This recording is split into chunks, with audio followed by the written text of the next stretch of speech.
গত 19শে ডিসেম্বর ছিল আমাদের কলেজের 12তম সমাবর্তন দিবস। দিনটা ছিল আমার জীবনের বহু কাঙ্ক্ষিত একটা দিন। অনুষ্ঠানের শুরুতেই সকল বিশিষ্ট অতিথিরা সারিবদ্ধভাবে এসে উপস্থিত হন মঞ্চে।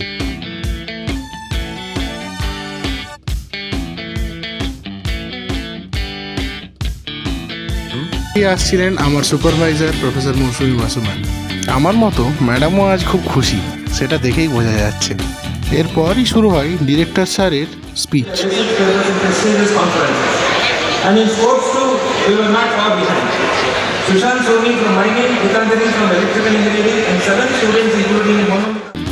আর তারপর শুরু হয়ে যায় এক এক করে ডিগ্রিগুলো দেওয়া। প্রথমে বিটেক, তারপর এমটেক, আর সব শেষে ছিল গবেষণা শেষ করা পিএইচডি প্রাপকদের পালা। বহু বছর ধরে জমে থাকা পরিশ্রম, দুশ্চিন্তা, রাত জেগে পড়াশোনা, ল্যাবের ব্যস্ততা আর হাজারো অনিশ্চয়তা, সব কিছুর এক অভূতপূর্ব পরিণতি। মঞ্চের দিকে হাঁটতে হাঁটতে মনে হচ্ছিল এই পথ ছিল কতটা সুদীর্ঘ।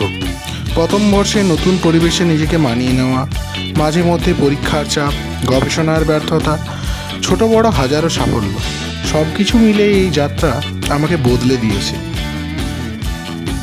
অবশেষে ডিগ্রি হাতে নেওয়ার সেই মুহূর্ত, মনের ভিতরে ছিল এক অদ্ভুত শান্তি। সৌমেন অধিকারী। তবে এটাও উপলব্ধি করেছি যে এটাই শেষ নয়, বরং এ এক নতুন পথ চলার শুরু।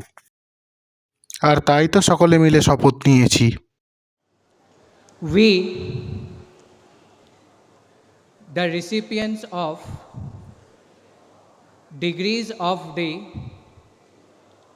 Indian Institute. মা বাবা তো ভীষণ খুশি। এছাড়াও ধন্যবাদ জানাতে চাই সকল শিক্ষক শিক্ষিকা এবং বন্ধু বান্ধবদের এতদিন ধরে আমার পাশে থাকার জন্য।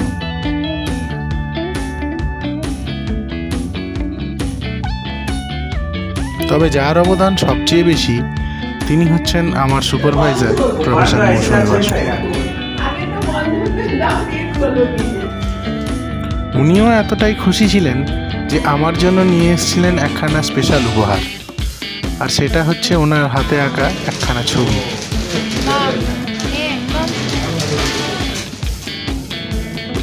আজকের দিনটা আমার কাছে শুধু একটা অনুষ্ঠান নয়, বরং ছিল পরিশ্রমের জয়ের অনুভূতি।